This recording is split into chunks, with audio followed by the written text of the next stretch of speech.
Washington, D.C. Just want to thank everyone for being here for the Congresswoman's monthly town hall. And before we go ahead and get started, just want to go through a couple housekeeping items. So first, if you're logged into Zoom, please feel free to use the question and answer section to pose any questions you may have that will be answered later in the town hall. And when you do so, please mention which neighborhood you're from.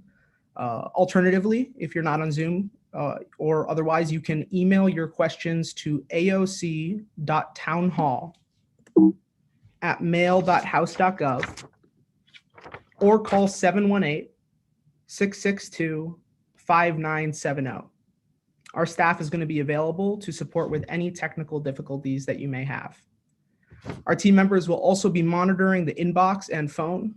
We're also live on Congresswoman Ocasio-Cortez's YouTube page, so please feel free to visit that as a live stream.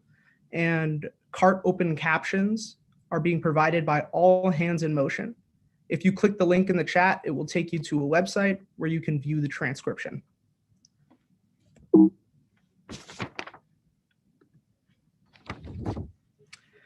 For today's town hall, we'll hear from Attorney General Tish James on her efforts to protect and defend New Yorkers. Then we'll hear from Congresswoman Alexandria Ocasio-Cortez on the January 6th attack that happened in Washington, D.C. at the Capitol. And we'll then open up to a question and answer segment from constituents. After the question and answer section, there'll be a press gaggle where members of the press will directly be able to pose questions to the Congresswoman.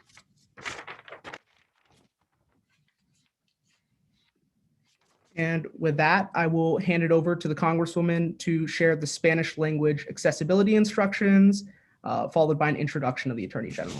Thank you. Of course. Well, thank you so much, Tassine, for that introduction and for getting everyone set up. Thank you, everyone, for joining us this month for our, we have a monthly town hall, but it is a bit of an emergency town hall. We called this town hall earlier than scheduled because of the events that happened over the course of this last week.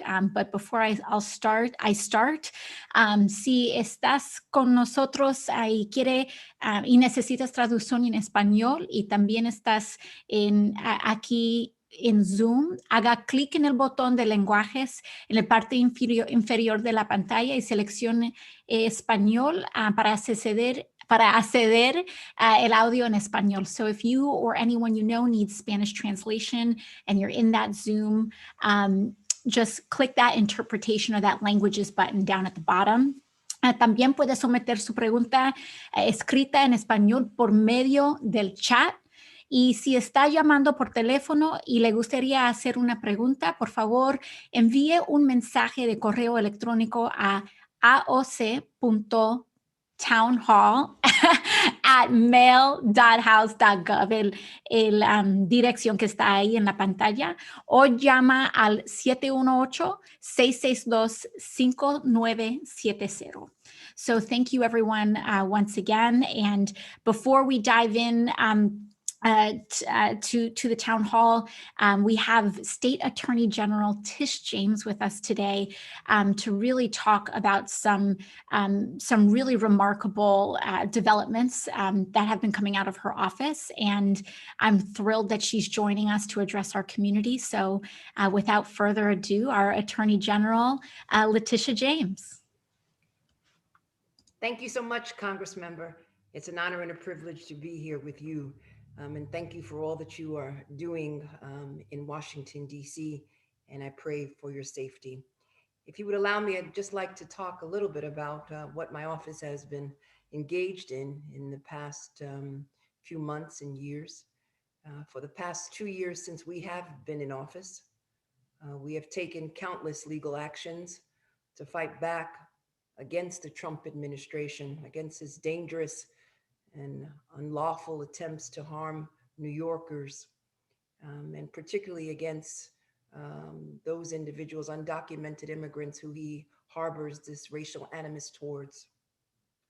In 2019 and in 2020, we sued the Trump administration 68 times to stop their attacks on the environment, women's rights, and especially immigration. And we protected the integrity of the census by preventing the administration from adding a citizenship question, because um, yeah, immigration status should not dictate whether or not you are counted and or included in the census. We successfully stopped the Trump's policy of letting ICE agents make arrests in and around state courthouses, because everyone should have access to justice. And we have taken on big tech, suing Facebook and Google to end their illegal monopolies, which have caused great harm to millions of Americans and small businesses. We've taken on big pharma, working to hold all of those accountable for the deaths and damages from those who have died from opioids and those who are still struggling with that epidemic. And we have taken action to dissolve the NRA as a registered nonprofit in New York for violating our charities law. And you may have heard just a few hours ago that the NRA has declared bankruptcy. And this was following, again, our petition to dissolve the National Rifle Association, the NRA. And we filed suit against the NRA because basically they were diverting funds from this charitable organization for their own personal use. And so the corruption and greed has finally and unfortunately resulted in this organization filing bankruptcy. But we will continue our efforts because this organization has gone unchecked for years. And it's critically important that we continue to hold them accountable, even in bankruptcy court. We also remain committed to protecting the rights of tenants, including standing up to abusive landlords like Zara Realty in Queens. We are obviously concerned about the number of individuals who are struggling to pay their rent. And so we stood with the governor in ensuring a eviction moratorium, and we will work with the courts to ensure that individuals can remain in their homes during this pandemic. My office is guided by the rule of law, and I am guided by justice for anyone who knows me. And I will defend all New Yorkers against any attacks, from attacks against the very core of our democracy. And so what we witnessed recently in Washington, D.C. was deeply disturbing, this attempted coup. We witnessed the President of the United States incite and lead a violent attack on the greatest symbol in the seat of our democratic republic. And he basically violated the oath that he took to protect at all costs this country against all enemies, both foreign and domestic. It was a despicable act. And for all of those members of Congress who aided and abetted him, they too should be held accountable, including, as has been reported, those members of Congress who basically engaged in a reconnaissance effort by escorting members of the insurrection in and around the Capitol to learn the layout of the Capitol. This reconnaissance effort, I hope that it is confirmed, and I hope that it is investigated by the FBI. And I hope that those individuals, those members of Congress who are responsible, are brought to justice. And I'm sure all of you also read that yesterday I filed a lawsuit against the New York City Police Department and its leadership, and the leadership of the city of New York, to end its pattern and practice of using excessive force and making false arrests against New Yorkers during peaceful, largely peaceful protest. As I've said repeatedly, I will defend the right to peacefully protest. And after a public hearing where we heard from over 100 witnesses. Um, this illegal and harmful conduct against New Yorkers during these recent racial justice protests, and for years prior, has led to significant injuries, and violated the basic rights of individuals, violating the First Amendment, the Fourth Amendment, and the 14th Amendment of our Constitution.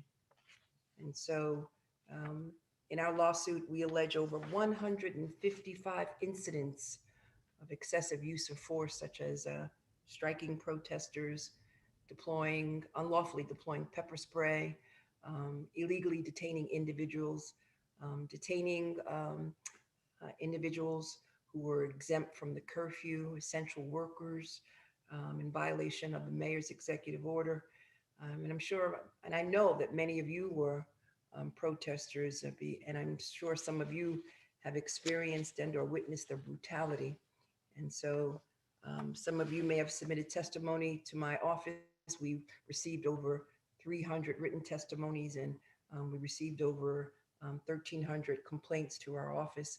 And it's time for real and meaningful change. It's time for individuals to be held accountable. It's time for transparency. It's time for accountability. It's time for proper training, particularly in response to large-scale protests. As we transition to a time of healing and hope, I hope that we can find solace through our own acts of courage, particularly given the fact that this is Dr. Martin Luther King's weekend. After last week's attack, my office is closely monitoring the events in Albany. Right now, there are no credible reports of and or threats against the Capitol. We will work with our partners in state and local government and law enforcement on the ground to ensure that the chaos that we saw in Washington does not take place here in New York. But if it does, we stand ready.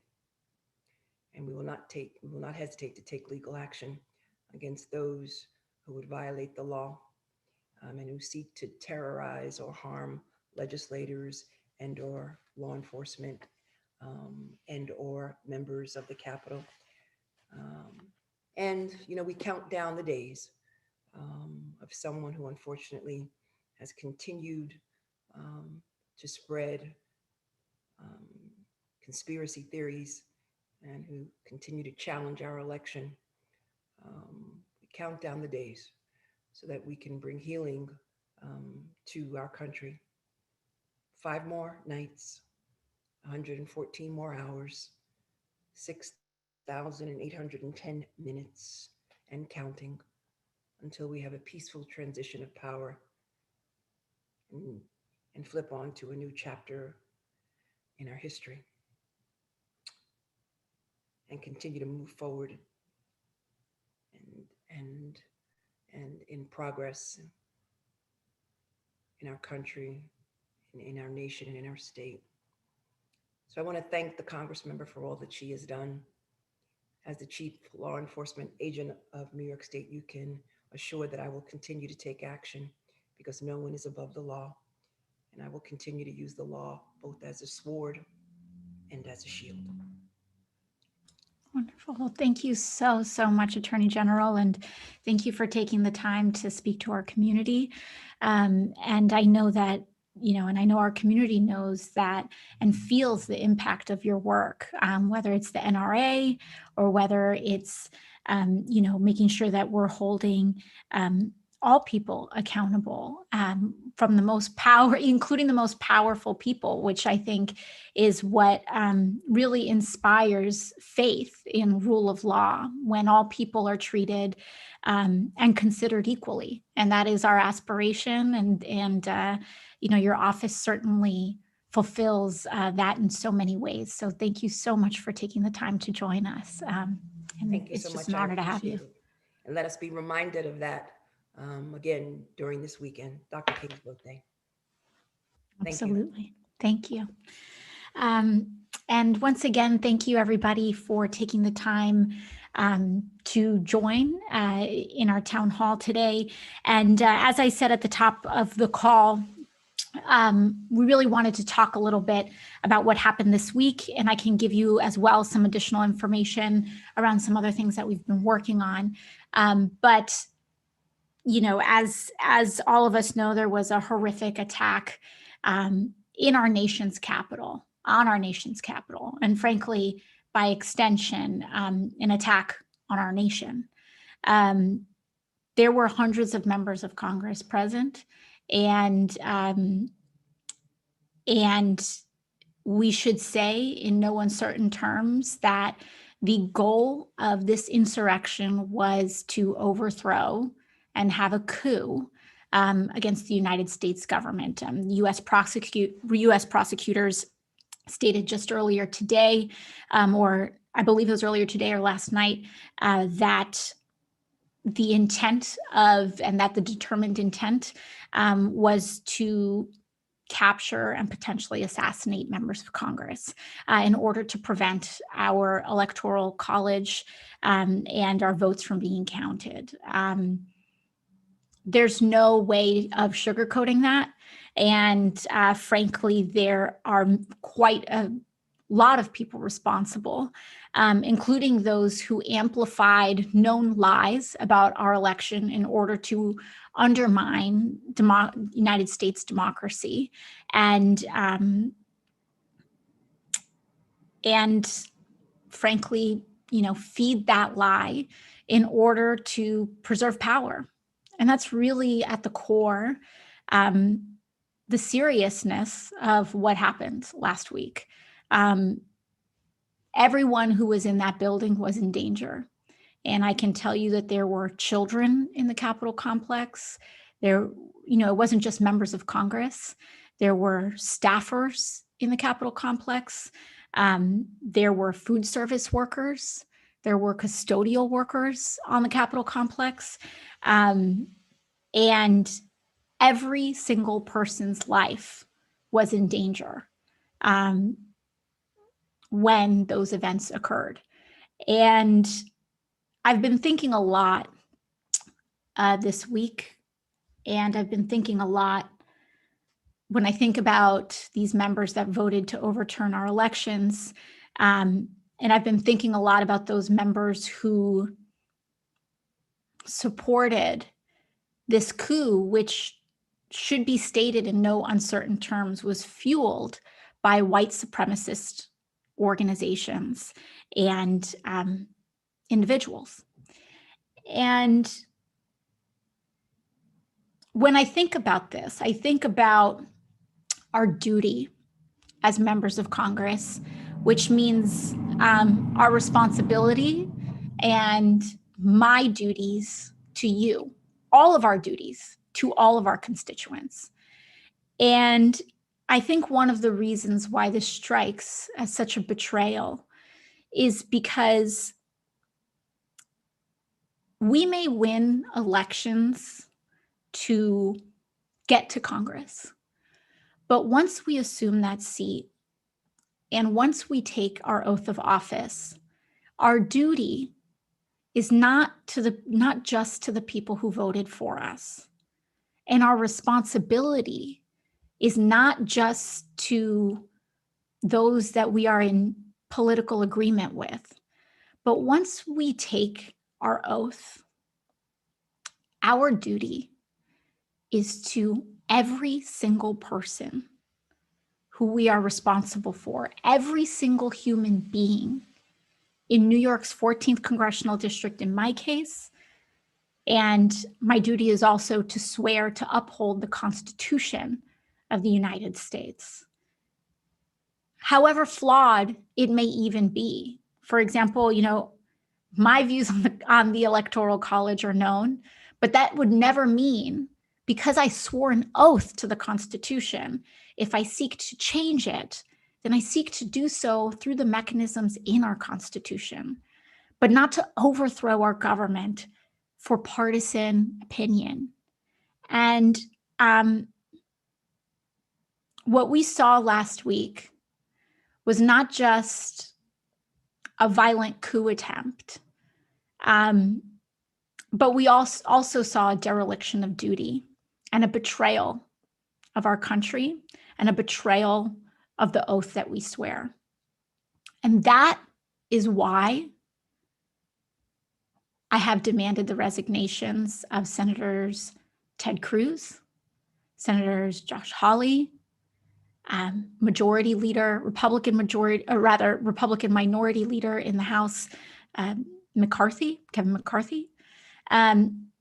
along with many others, because this is not just about political opinion or partisanship. This was about the abandonment of our sworn oath for what? For personal ambition, for greater loyalty to a base or a white supremacist sympathies than we have to our democracy. Once we have gotten past that point, I don't believe that any person who is in that position is fit to serve, who has come to that conclusion is fit to serve.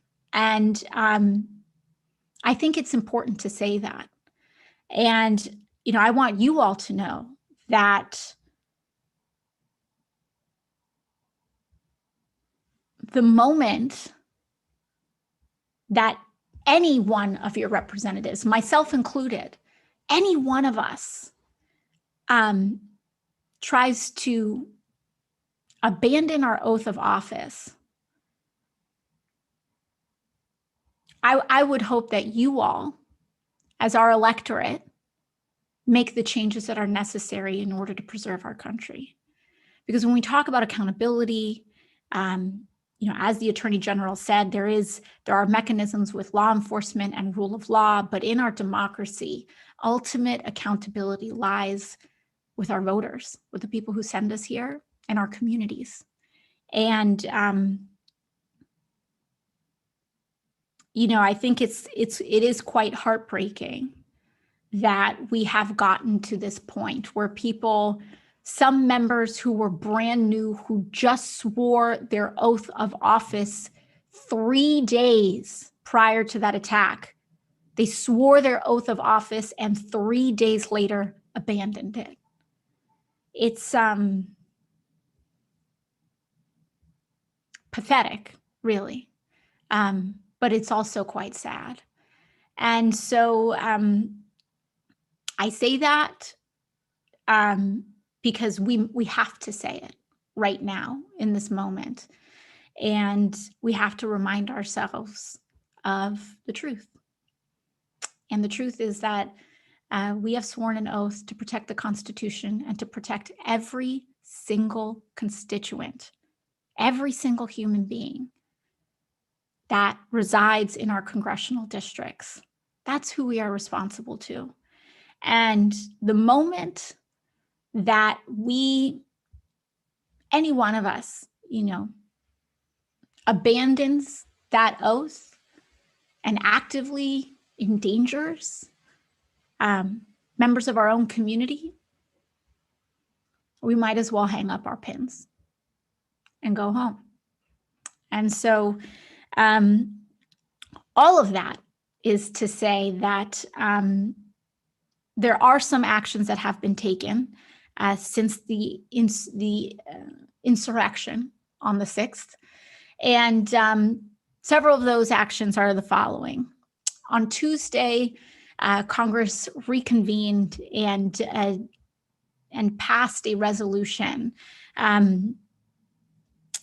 urging Vice President Pence to invoke the 25th Amendment. And we did this because we essentially gave the Vice President and the Cabinet a chance and said, with the entire sense of Congress, that we must invoke the 25th Amendment to remove Donald Trump from the presidency, as he remains a clear and present threat to the United States, frankly. and to our nation's capital. And since the vice president indicated that he would not do so, we moved on the next day, on Wednesday, yesterday, to impeach. Is it yesterday? Sorry, the days are blurring together. But on Wednesday, to impeach President Trump on one article of incitement of insurrection. And it's pretty clear cut. The crime happened on television, and the consequences of which were available for all to see. And so these were the main actions that have happened thus far in response to Wednesday's attack. And it also means that passage of impeachment, it was one of the only bipartisan impeachments in U.S. history. And on top of that, it made Donald Trump the first president to be impeached twice. Now, what happens next? We have an impeachment trial, and it seems as though that will begin after inauguration on Tuesday, President-elect Biden's inauguration on Tuesday. And 2/3 of the Senate must vote to convict, which means 17 Republican senators would be required to join Senate Democrats. And if convicted, a simple majority could then ban Trump from running for future office.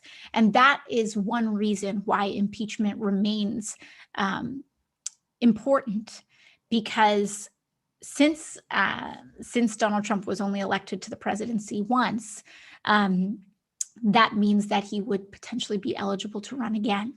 And we have to prevent that possibility from materializing. Now, other legislation that we are working on and that I'm currently working on is that it's very important that we extend a lot of material support to Capitol Hill staff. As I mentioned, this was not just members of Congress that were subject to this violence, but there were custodial workers, there were food service workers that needed to find a place to hide. There were,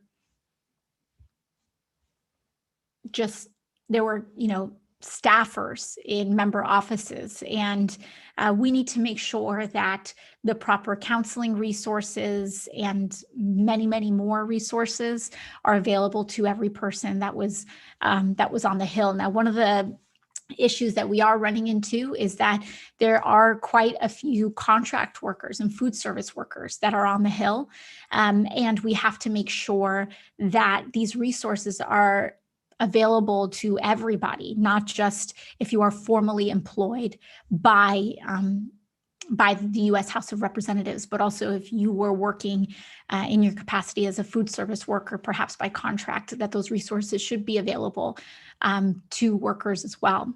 We're also working on holding Facebook accountable for their recommendation engines and platforms that routinely recommended hate groups and these radicalizing networks to millions and millions of people, which accelerated us to get to this point. I've also proudly co-sponsored Representative Cori Bush's resolution to sanction and potentially remove lawmakers who have been found to support insurrection against the United States. And I also have, and I am also supporting Representative Jamal Bowman's Coup Act to investigate ties between white supremacists and Capitol Police. And I say that, not to paint, the entirety of Capitol Police with a broad brush, because there were many, many acts of heroism that we saw. At the same time, there were also many acts of betrayal. And many of you have seen videos of certain Capitol Police officers who supported and actively helped some of these, these violent individuals get close to members of Congress. And in order for us to really make sure that we're holding every member accountable, we have to make sure that we investigate every single person, whether as a member of Congress or wherever we were. We have to make sure that we root out all ties to white supremacist organizations, especially those in such a sensitive capacity. I've also co-sponsored Representative Rashida Tlaib's letter calling for an inquiry into the National Guard response. For some of you who may not know, the National Guard was the DC Council and DC Mayor Bowser attempted to call in the National Guard, and that request was declined. There were also several attempts by neighboring governors in Virginia and Maryland, and there was essentially a blockage. And so what we saw was that some of those first National Guard officers didn't really start to arrive until after dark. And, I think we're quite lucky. We're very, very lucky that Wednesday was not much, much worse than it was. And it was already a tragedy with 5 people who have lost their lives in the aftermath. So that being said, I want to make sure that we discuss a quick COVID update. And, frankly, I'm just saying this, I'm going to put a pin in it for some future town halls, but thanks to an enormous amount of work starting with Elmcor out in Elmhurst, when COVID first started to hit our communities, as we know, there was we may all have weathered this storm of COVID, but not all of us were in the same boat.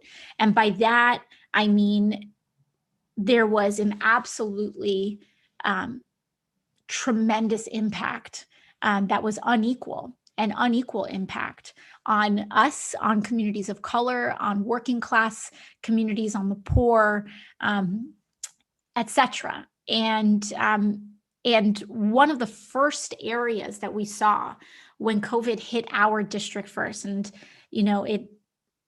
I know our community needs no reminder that when COVID first hit the United States, our district quickly became one of the most heavily, actually the most heavily impacted district in America, with, at the time, 5 of the top 10 zip codes in the United States were in our congressional district. And that includes, just outside of East Elmhurst Hospital, and including zip codes in the Bronx, like Allerton and more.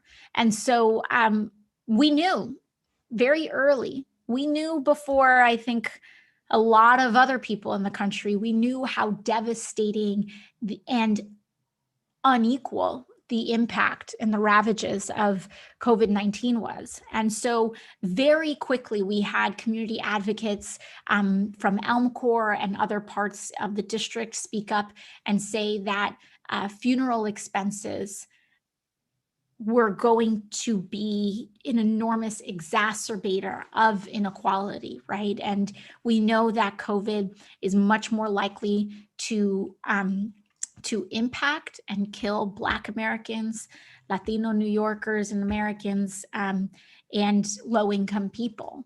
And so what we saw was that we saw immediate advocacy, because if we're already struggling to get by, the expenses of a funeral on top of that, on top of just the emotional devastation of losing a family member, are enormous. And it takes decades sometimes, or it takes years and years to dig yourself out of the hole of that kind of multi-$1,000 debt. And so I spent much of this past year working with and advocating for funeral assistance to anybody who lost a family member due to COVID-19. And so we partnered with Senator Schumer's office to make sure that we could get that advocacy in. And we also worked, my office worked the House of Representatives. And one thing that I am happy to announce is that that funeral assistance did make it into the most recent coronavirus package that we passed in December.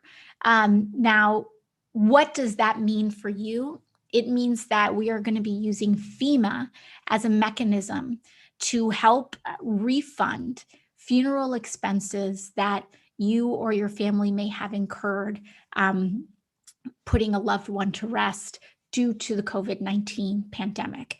And so right now, we are currently building out the infrastructure for you all to be able to access those funds and apply for them. But I did want to let you know that that is help that we are trying to make sure gets put on the way. So FEMA is working on setting up that program. Since the last time it was activated at that scale was over 10 years ago after Hurricane Katrina.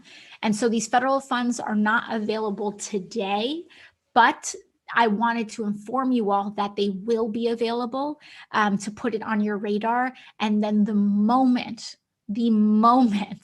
that we find out that it is that these funds are released and available to you, we will be sending out an email to our newsletter, to our list. So please make sure that you are subscribed to our newsletter and our e-list so that you can get that rapid update as soon as possible. So that being said, let's jump right into the Q&A, and I'm happy to take some of your questions.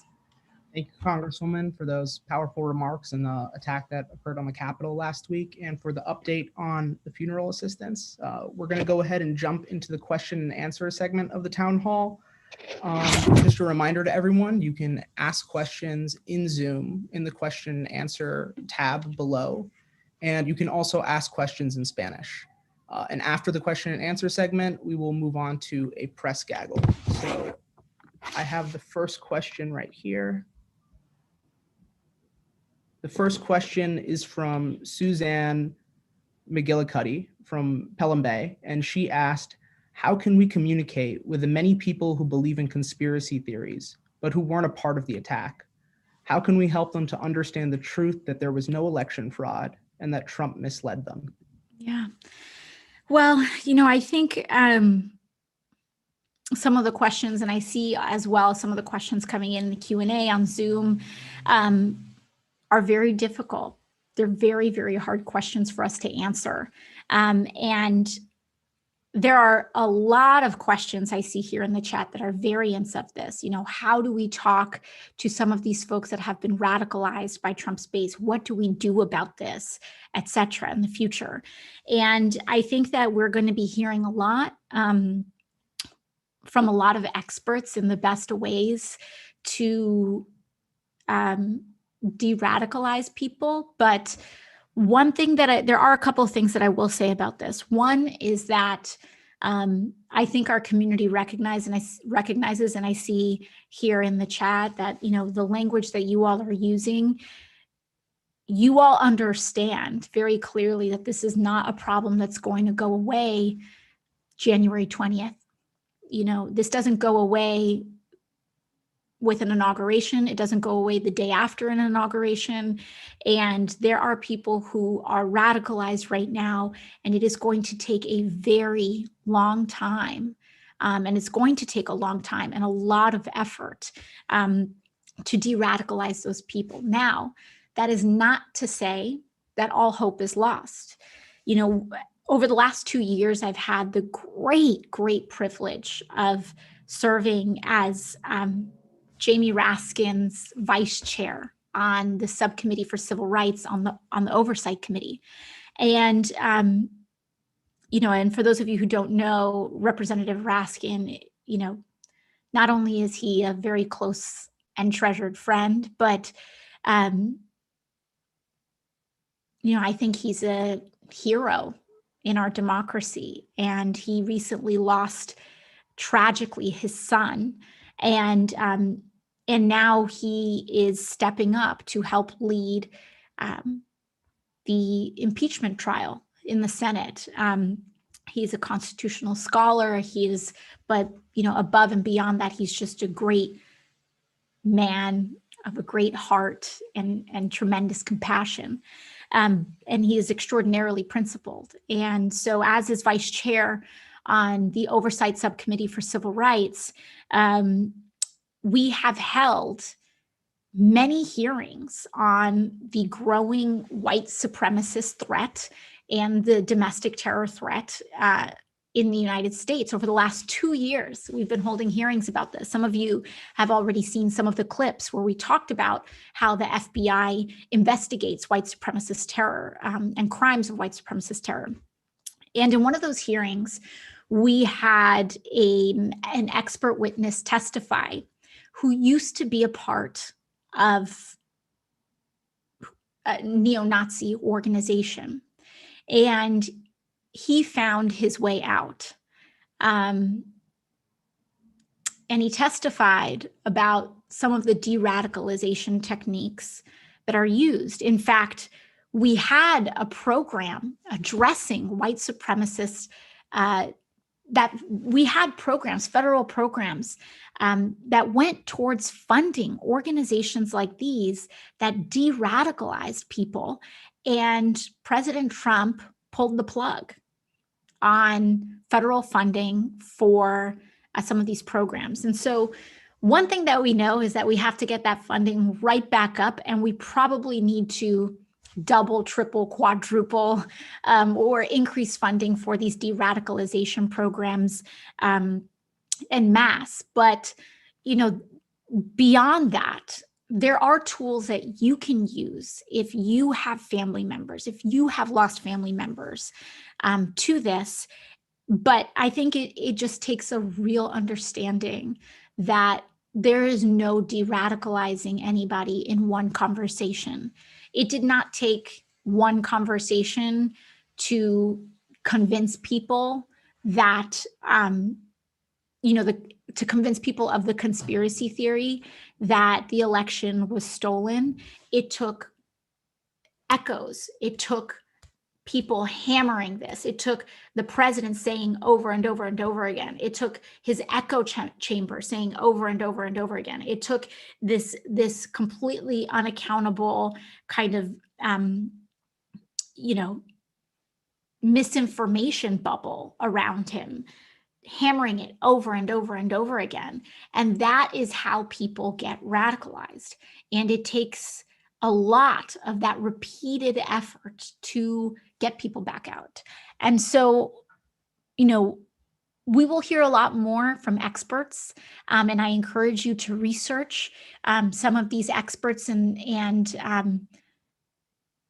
organizations that worked and have done this work on de-radicalizing white supremacists, because a lot of those principles, whether it is, someone that has been radicalized into outright white supremacy, or whether it's someone that has been radicalized into believing conspiracy theories that are weaponized by white supremacists, and perhaps, and a lot of these folks don't know how these dots connect.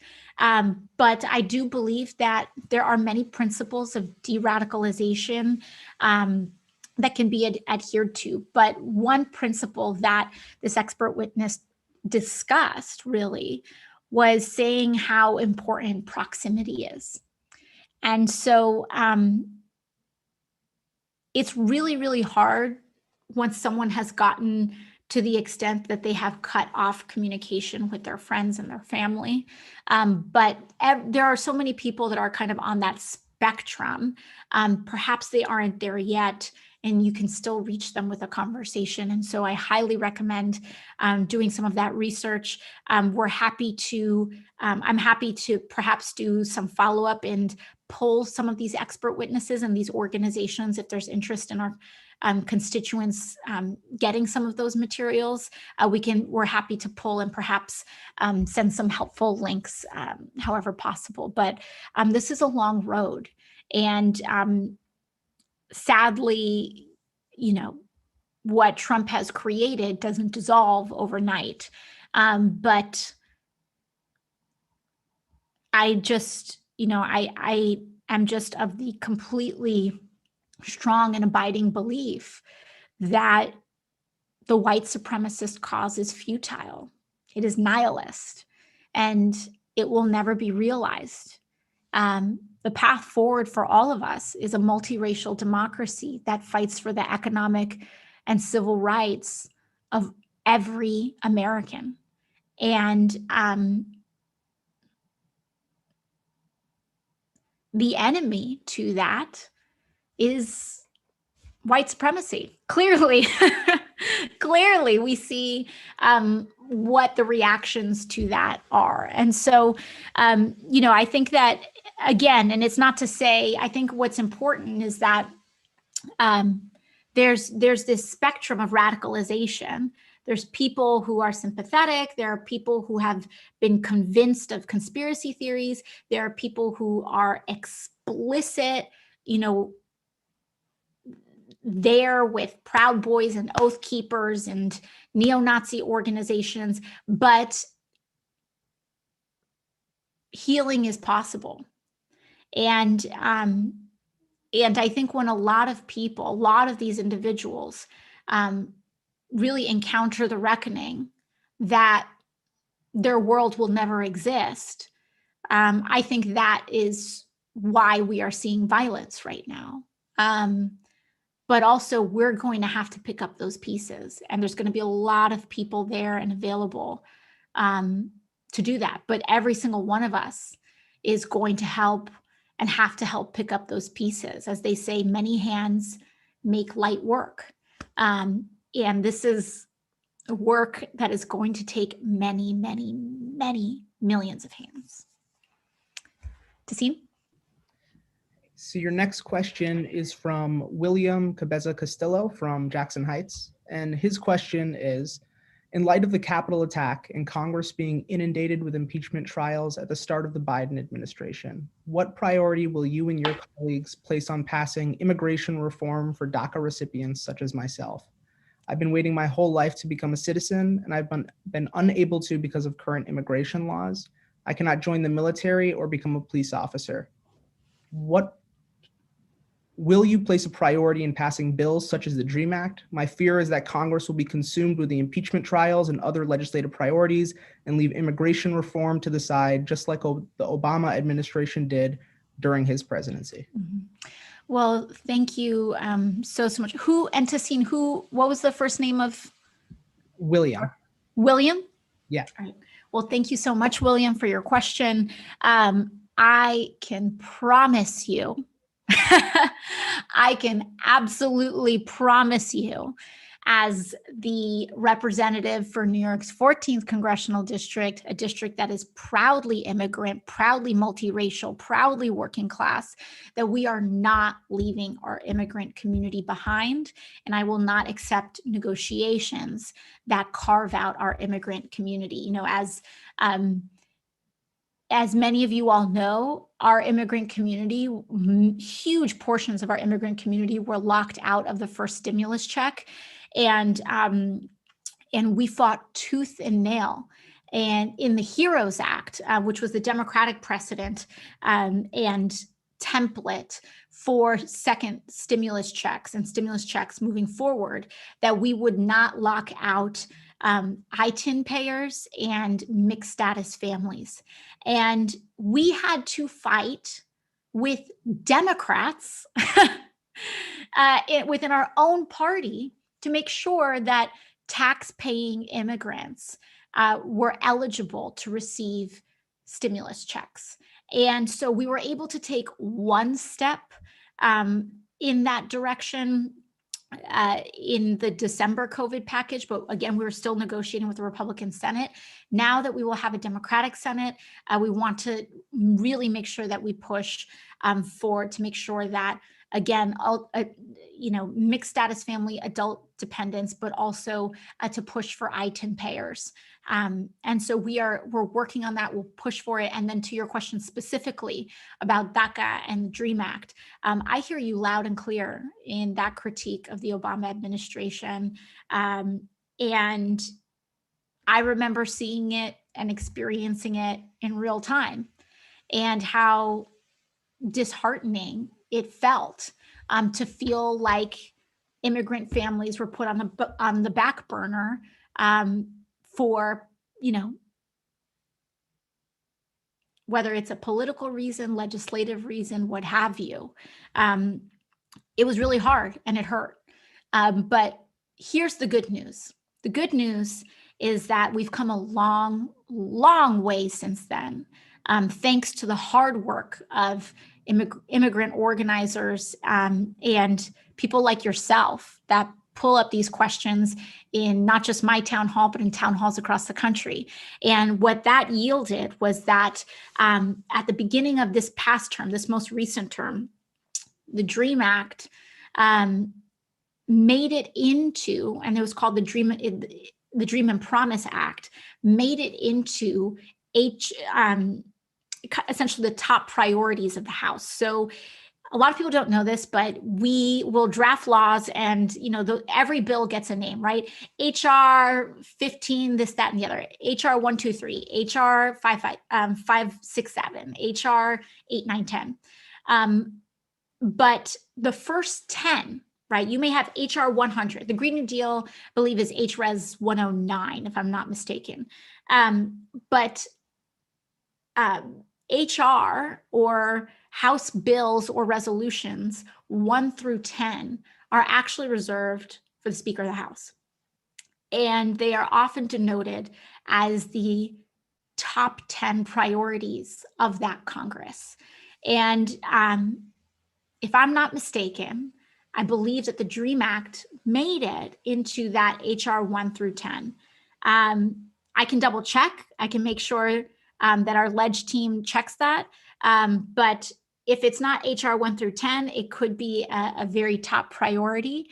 And I can assure you that at the very least, the DREAM Act is going to be a top priority for House Democrats. Now, I believe that where we're actually going to come into friction is in other issues surrounding immigration, whether it's around DHS, ICE, CBP, funding thereof, whether it's about enforcement, whether it's about, for example, expanding types and authorizing new types of visas. I think, and also just path to citizenship for every undocumented person.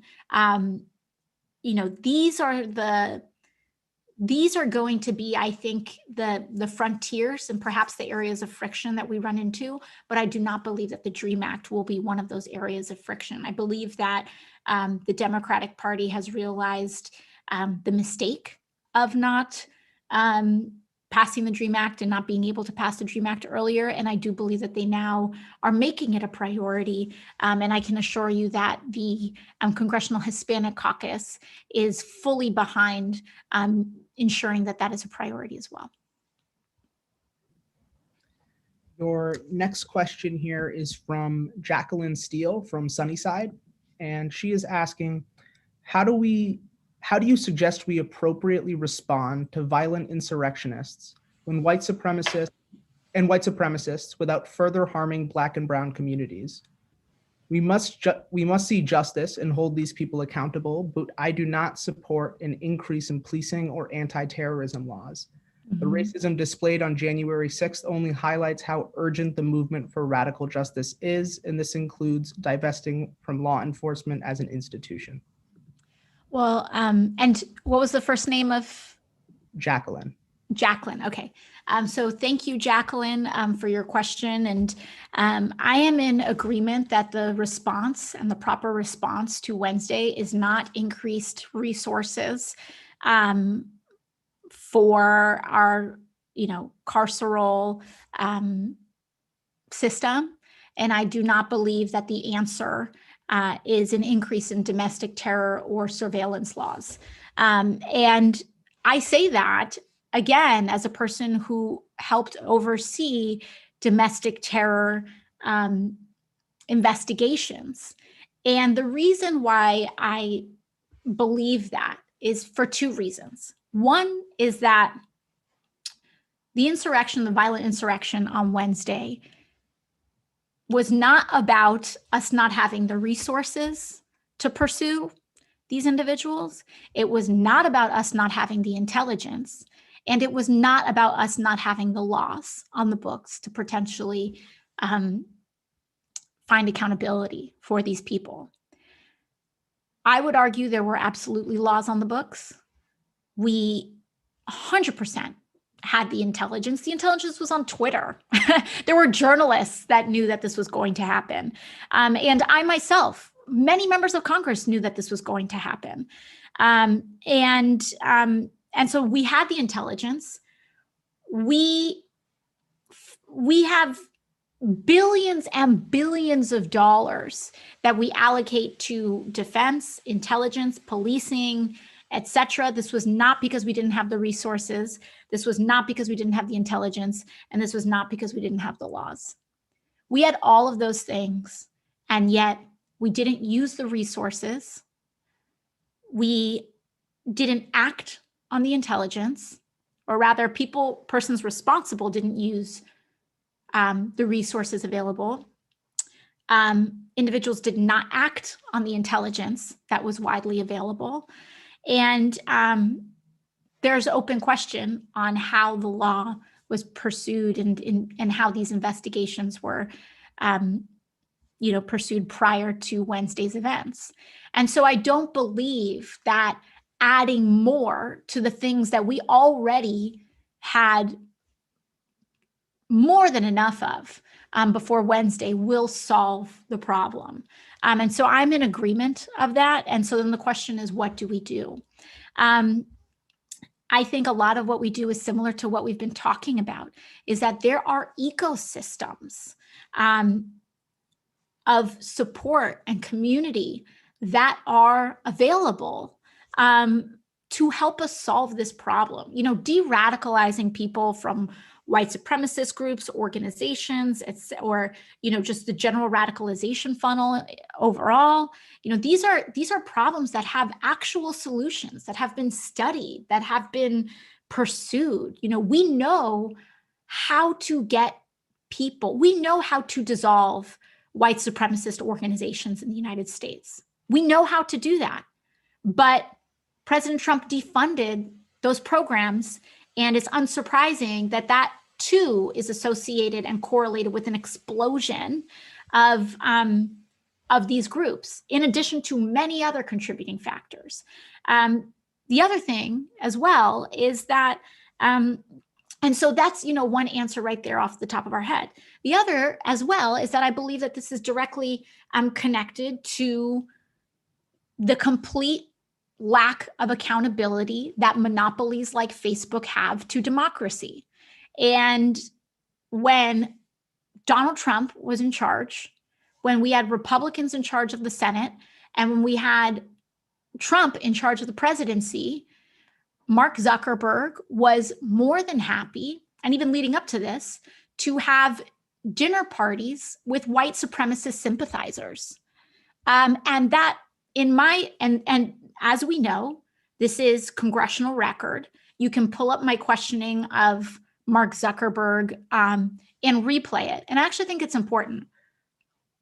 Pull up that hearing and replay, not to toot my own horn or anything, but this is what my question line to Mark Zuckerberg was about.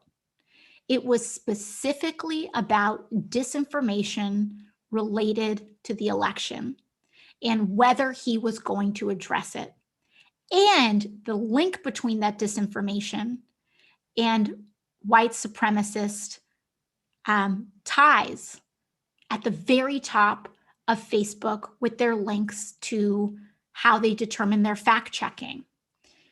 If you replay that, you will see that we saw what was coming for a long time. Seriously. And so he is part of this problem, and Mark Zuckerberg and Facebook bear partial responsibility for Wednesday's events, period. We knew this was a problem. We knew this so far out that Pre-COVID, I asked him specifically about election disinformation and its ties on Facebook to white supremacist organizations and the ties that Facebook's fact-checking organizations had to other white supremacist outlets so that they could avoid being flagged and taken down. And he wouldn't answer. So there's a very clear link here.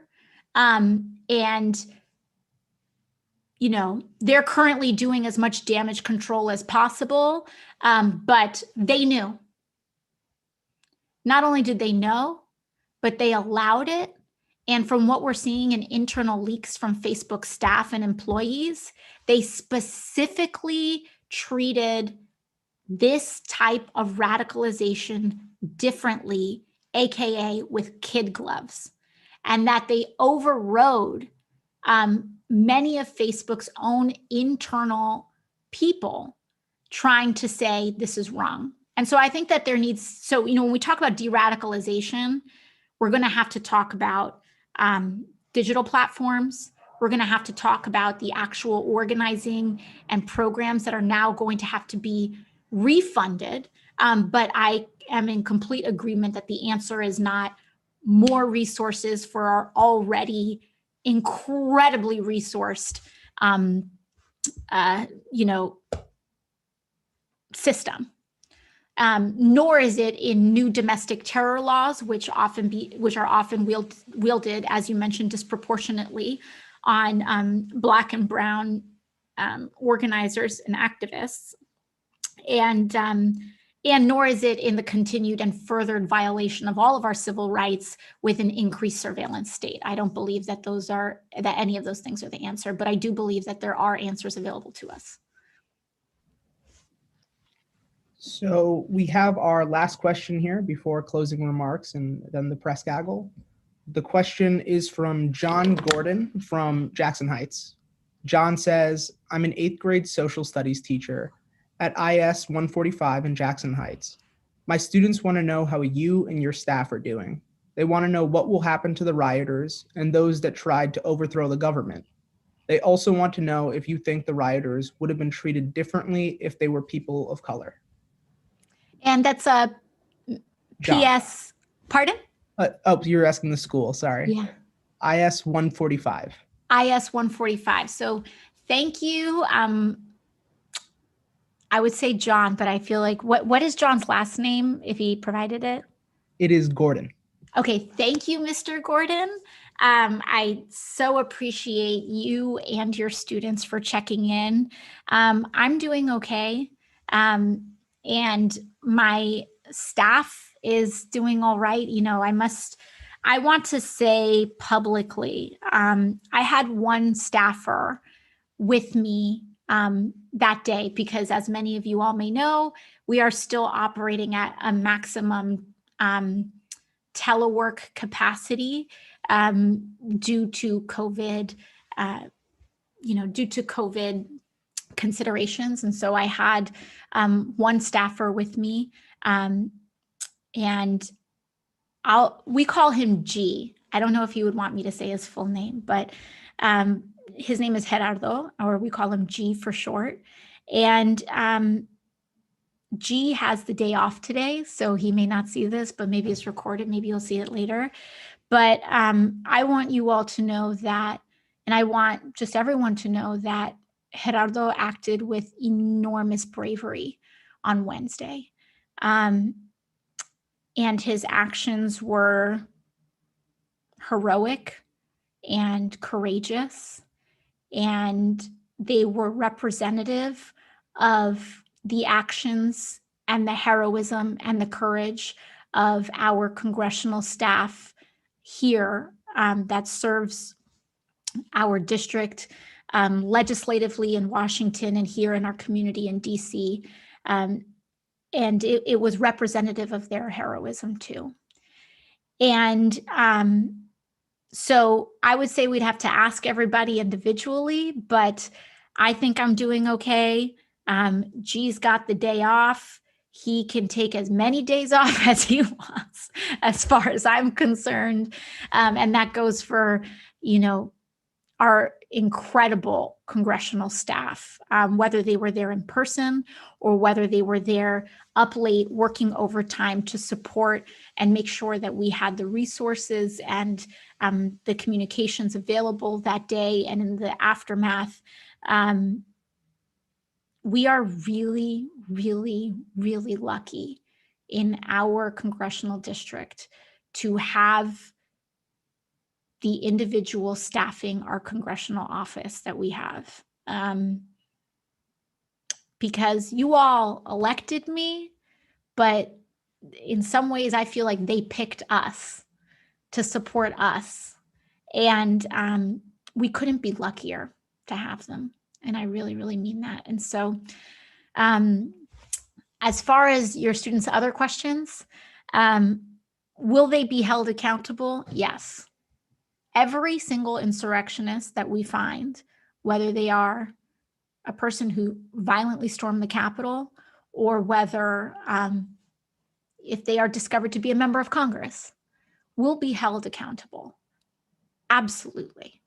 And hold on, what were some of the other questions, wonderful questions that they had asked? Oh, if they were Black or brown, if they were, would they have been treated differently? Yes, absolutely, they would have been treated differently. In fact, one of the first indications that I had that something was wrong happened 2 days prior to the insurrection. And that was when we had a vote on the House rules. And I headed and I drove to the Capitol and I parked in the Capitol, and there was already a crowd that had gathered behind the vehicle that I was driven in. And all there was between me and this crowd that were yelling, you know, bullying things, etc. And I'll have you know that my response was joking. I joked at them in response, but this was 2 days before, was a small little fence, a small little, you know, maybe aluminum fence. I'm not sure what it's made of, but you know the kinds that they put up at parades. Just one around the perimeter, out around like the parking lot and the steps just outside the Capitol, which is always there. And I thought, you know, this doesn't seem right, but maybe they're just taking their time. Maybe there'll be more barricades tomorrow. Because I know that if you so much as say Black Lives Matter near a government building, the whole thing shuts down. There's 3-4 layers of barricades deep in anticipation for it. And they'll have 10 people show up. And it's like, you know, an all out security event. I come back the next day where I already started to feel unsafe. And I was driving to votes the next day, and I saw people almost like following me with they were watching me as I was going through the security protocols to have our vehicle enter the Capitol. And still the next day, still one tiny little barricade that was present. And then the morning of, no different. So I can tell you 100% that these people absolutely would have been treated differently if they were Black or brown, if that crowd was Black or brown or standing up for the lives of Black and brown people. And I can also sadly assure you and say that if a different crowd had stormed the Capitol, we may have seen many more lives lost. And so this is not to say that more lives should have been lost, but it is to say that on national television for the world to see, it was proved that law enforcement does know restraint, and they do know what it is to not execute lethal force immediately. And so I don't think they need to be trained, because we know that they know it. We saw it. So what we need to figure out is, how do we actually address these racial disparities? Because I shudder to think of what would have happened if that crowd was a different crowd fighting for something different. Because we all know that would have had a different outcome. Tassim, was there a third question that their students wanted answered? I covered it. There were just 3 of them. Oh, okay, great. All right. So now we will be moving on to the press gaggle section of the town hall. So any reporters that are on right now, if you'd like to ask a question, please click the Q&A icon at the bottom of the screen and state your name and outlet in the field, the question field. Reporters who are selected will be unmuted so they can ask their questions to the members directly. So we'll just wait for a second as we get our first question to come in.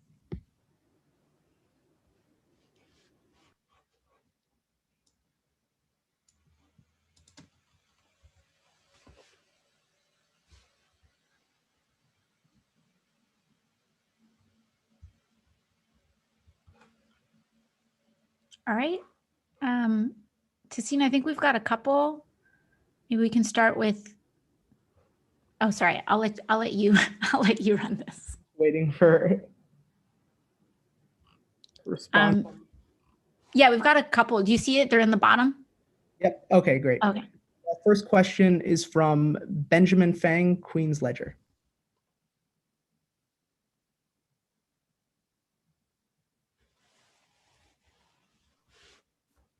Hi, Congresswoman. Thanks for answering questions. You mentioned a few days ago that you felt like you were going to die at the insurrection at the Capitol. What kind of mental health toll does that take on you, and how have you been coping ever since? Well, I thank you for that question, because I do think that mental health needs to be centered more. I'm, as our district knows, I'm a proud co-sponsor in Medicare for All. And one thing that I think makes Medicare for All a superior bill is that it includes mental health care in addition to dental and vision health care. But that being said, I think that we have had, as members of Congress, access to professionals that have already begun debriefing on what happens if an individual or what the risk factors are for PTSD. And one of those risk factors are having those kinds of thoughts, having an experience where you think you're going to lose your life. And some of the ways that you can prevent prevent some of these, prevent perhaps PTSD from taking hold or from of these symptoms, is to really start dealing with it right away. And one of those ways to deal with it is to tell your story, and to journal about it, and to do all of those kinds of things. And so I've been discussing and telling, some individuals about what had happened, including House members responsible for investigating and understanding what went on, and writing out the experience, etc. I feel fine. Actually, I say that because, in the immediate aftermath of something happening,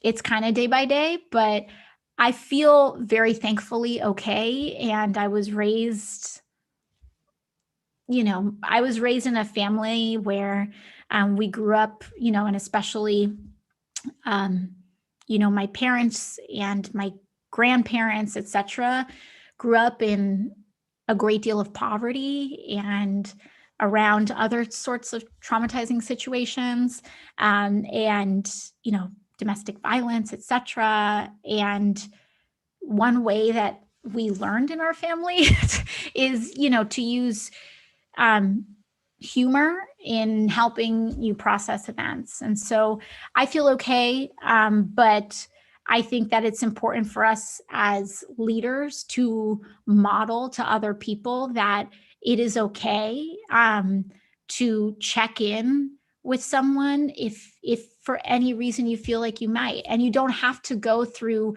a life-threatening, traumatizing event in order to experience trauma. You could have been, verbally abused, or you could have, for an extended period of time, you could have, had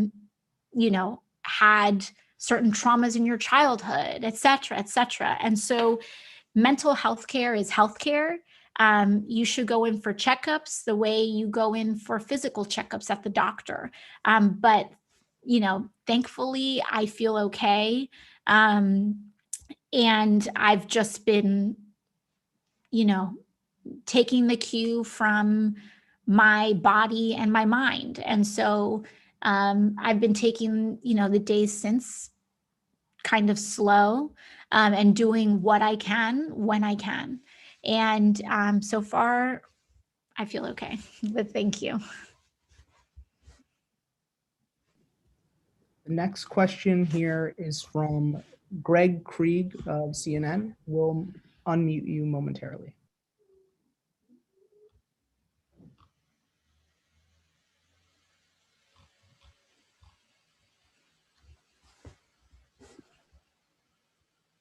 Hi, Congresswoman. Thanks for doing this. Just a question for you about the COVID relief package. I'm sure you've heard some of these concerns. Just wanted to know your take. Do you think that the process the president-elect is pursuing to try and, get Republican Senate support, through regular order for the package she outlined last night is the right one, as opposed to, for example, maybe separating out some of the pieces like the checks, whatever size they may end up being, raising the minimum wage, that type of stuff. Do you think that's the right kind of process? Do you think that's likely to yield what Democrats and progressives want? Yeah, I think so this is one area where I believe that there's kind of a track record of some slight disagreement between the president-elect and myself. And I say that, this is it's not a fight. It's just a disagreement. I believe that President-elect Biden has a very optimistic view of the Republican Party. He has made past statements on, once Trump is gone, they will see the error of their ways. And I applaud his optimism, but I disagree with his assessment. And I think that we have a mandate to do as much possible for as many people as possible, as quickly and as well as possible. And, if some Republicans want to get on board and vote for direct stimulus checks, then they're welcome to do that. Ultimately, whether we segment these apart or package them together is a tactical question. And it's one that, frankly, it's kind of like a play-by-play type of question where those types of, the odds of that passing can shift from one week to another, or the odds of, something being in a big package passing versus broken out into parts. That is just kind of like a political play question. And I'm open to having that conversation. But, my concern is that if we slow down relief, or if we water down relief in a potentially futile attempt to appease Republicans when we have a Democratic majority, that could result in us helping people less than we possibly could. And I don't think that we can in good conscience help people less than we possibly could. And so, if the president-elect wants to give it a go, I can't stop him.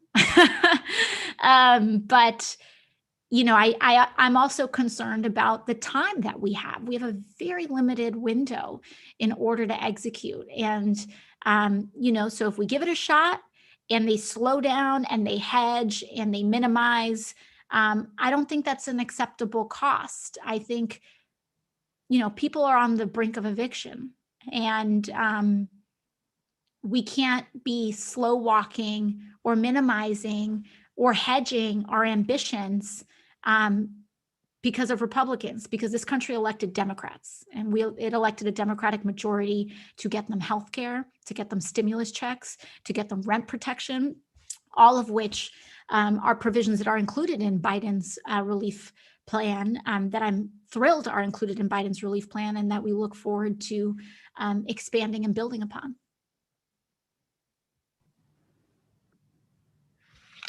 So with that, unfortunately, we are out of time. Oh. Tassine, can we do like one or two, because it's my fault? I've been filibustering all call. Sure, sounds good. So sorry, guys. Next up is going to be Chris Sommerfeld of New York Daily News. Great.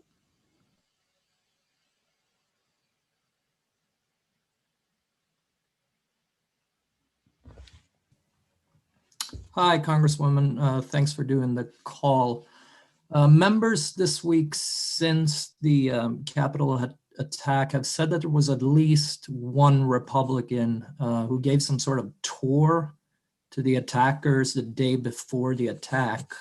First off, do you know who this Republican is? And second, do you know if there's any type of investigation into it, whether that be congressional or on the law enforcement side? I cannot say with 100% certainty who this member is, because I did not see them the day of. This may have happened in a neighboring building. I believe I may know who this member is, but I don't know for certain, and so I don't want to disclose information that I'm not 100% on.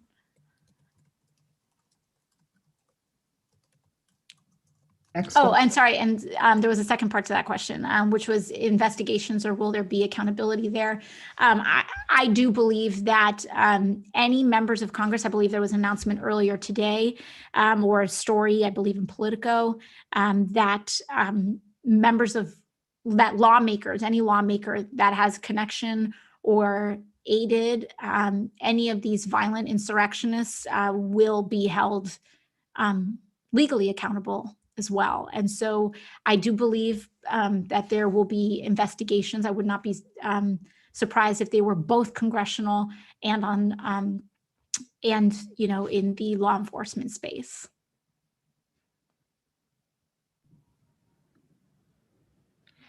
We have another question here from Hunter Walker of Yahoo.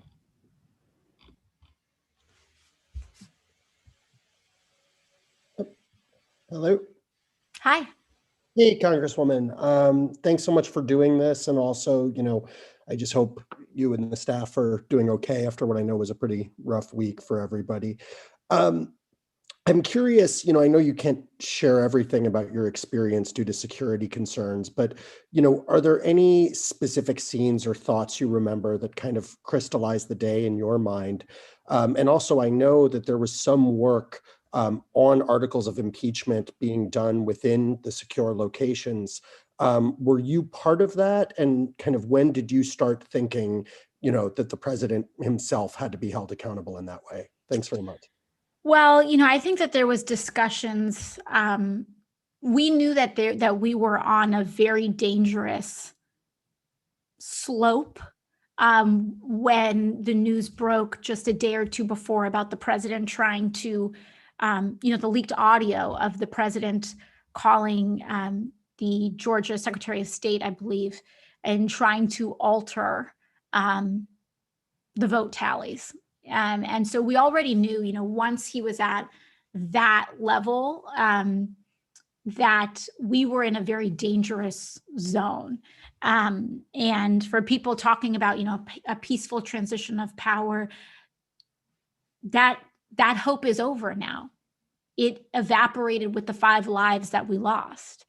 And so, when it comes to impeachment specifically, I think that there were some members of the caucus many members of the caucus that, very sadly were anticipating some sort of extreme action from the president. I knew that I was worried sick about Wednesday and the days leading up to it. And we knew, and I think that's the thing that's important, is that this did not catch anybody by surprise. Certainly the way it happened, we didn't know that the president was going to actually stand up on a stage and do what he did, but we knew that the volatility coming from the president was only growing.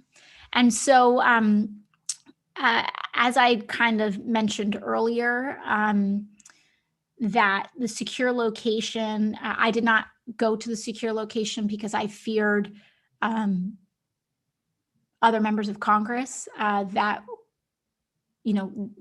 would have allowed harm to me. So I was not in a secure location that day. I was almost never in a secure location that day.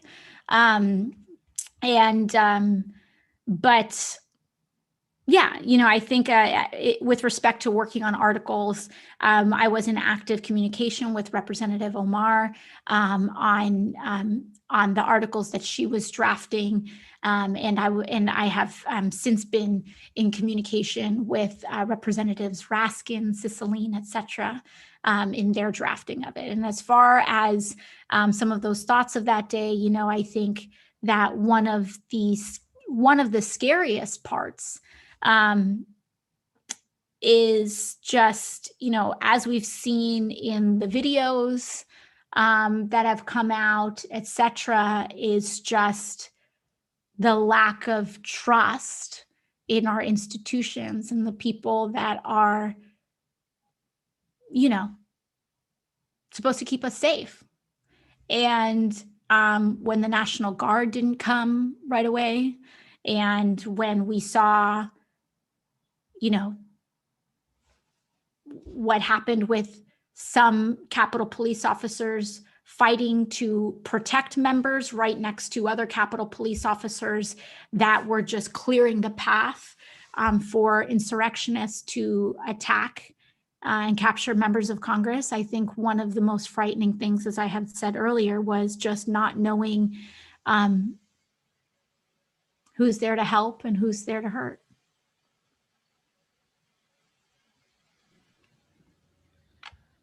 The last question of the night is from Shamsun Nahar from TBN.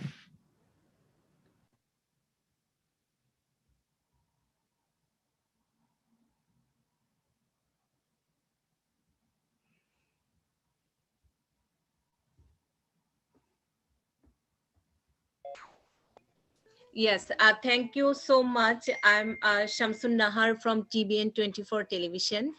And our Bengali community people love you so much, Ocasio.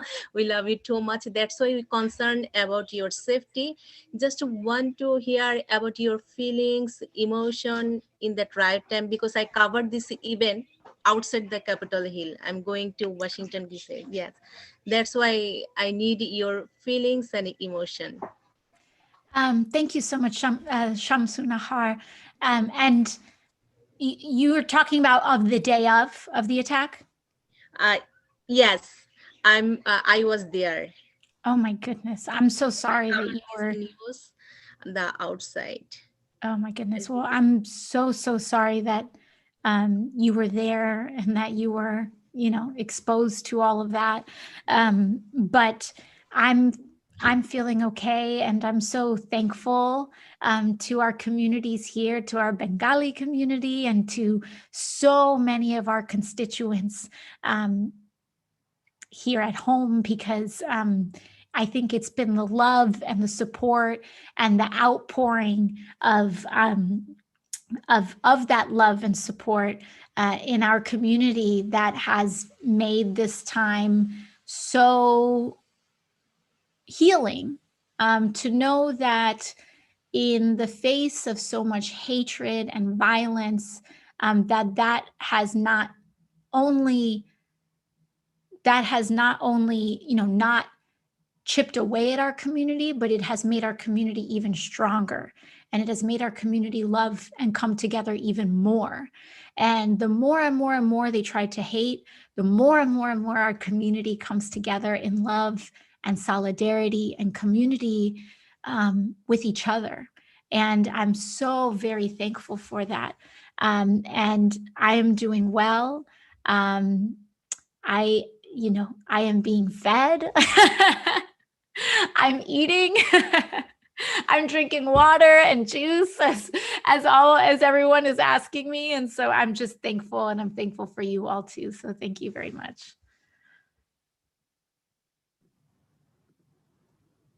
So unfortunately, that's all the time we have for questions today. Just want to thank everyone so much who attended the town hall, and thank the Congresswoman for taking time to answer everyone's questions and explain what happened in the Capitol last week to everyone. So thank you, and everyone have a good night. Of course, and thank you, Tessine, for moderating. Gracias a todos y gracias por compartir este momento con nosotros. Bye-bye.